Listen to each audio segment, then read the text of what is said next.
Welcome to Backcountry Plants. Today I wanted to talk to you guys about the chenille plant, also known as Acalypha hispida. Practice that one.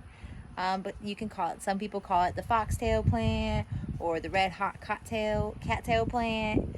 But most of the time it's called the chenille plant because the flowers, let's see if I can get a close up here, are very soft and fuzzy, almost like the threads or yarn of chenille. So it's called the chenille plant.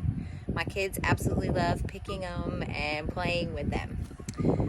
It's not a very common plant to see or find. Not that it's rare or expensive, it's just you don't really see it very often. I don't know, I think it used to be more popular. It took me a long time to track down some seedlings from a nursery in Ohio. When I got them in like March of this year, it was just a little tiny plant, maybe like this with 4 or 5 leaves on it.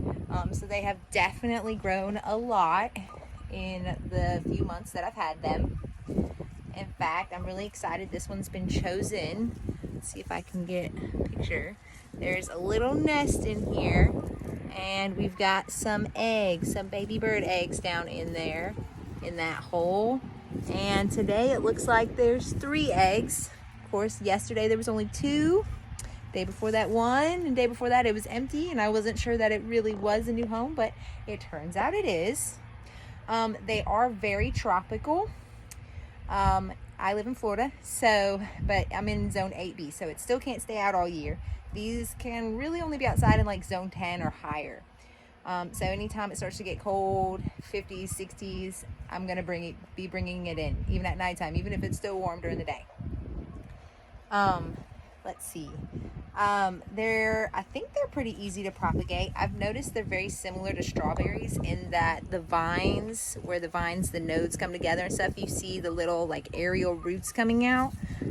So I've been trying to put those back in the soil and see if I can get them to grow, to propagate new plants.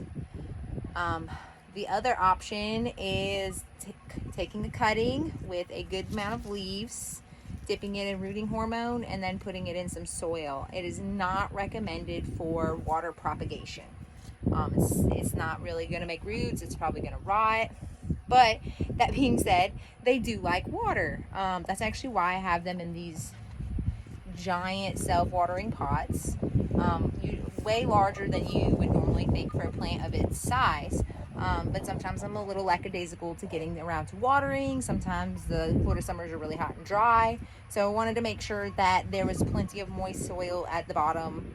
I'm one of those people who checks the soil with their fingers, so like this is pretty moist. I would go ahead and water it. I'm not that way. I don't want to encourage root rot, so I definitely compensate for it though. When I do have a large pot, I make sure I don't water any more than it needs to. They do love sun, but of those of us who live in Florida know that most plants that love full sun don't love full Florida sun. So I have them in a very dappled shade spot. I have one down here that's getting a lot more full sun right now, but it's really only going to last for an hour or 2 before the canopy on this tree shades it a little more. So one of the cool things I learned last night though is that, I mean, they look great as a hanging plant, but you can actually train them to be a tree. So I'm definitely going to start trying to do that, maybe on my smaller one down there. You take the bottom 2 inches worth of stems and leaves and trim them off so that there's just one like main stem at the bottom. It's going to be kind of weak at first, so you're supposed to support it for a while until it becomes thick and woody like an actual trunk. But I looked online, there are beautiful options of this one trunk, and then on the top you have the beautiful chenille plant with the long hanging soft fuzzy flowers. So I think I'm definitely going to try that because this is it's a shrub, so I think there's no reason why you can't train it to be kind of like the concept of a crepe myrtle, where you have that woody stem at the bottom. All right, thank you for watching. Bye bye.